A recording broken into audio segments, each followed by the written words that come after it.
even before I found the Teen Town advertisement on the outside of the public library downtown,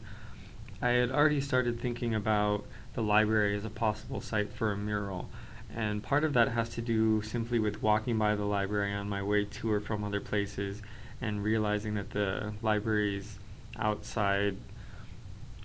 design, if you could call it that, is particularly lacking in visual aesthetics and doesn't really have any sort of public art. At best, I would say that it has some amount of literary references in the glass above the entryway, but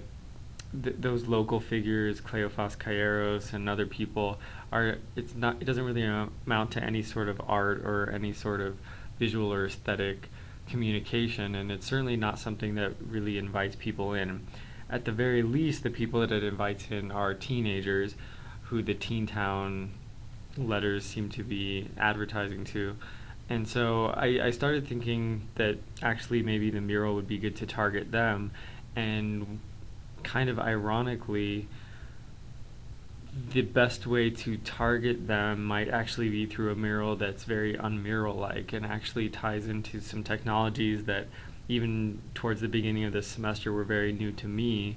And I had seen them a couple of places. I was very interested in them, but I wasn't really that aware of what made them work or where they came from or who was using them for what. And you've already seen this around campus, how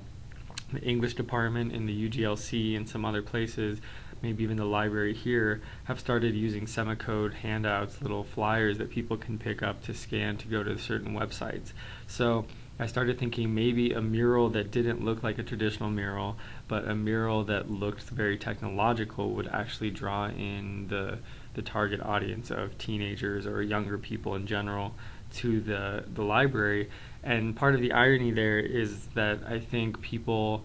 especially younger people, probably use the library less and less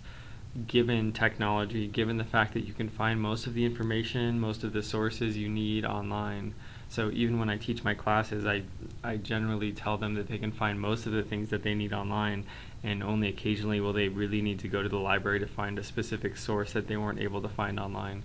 So there's a certain irony in using the technology to get people to return to the library, but I think when you're considering things such as maybe events that go on at the library that are relevant to the target audience, they may not even go in the library to know about those events. So if you could have something on the outside that advertises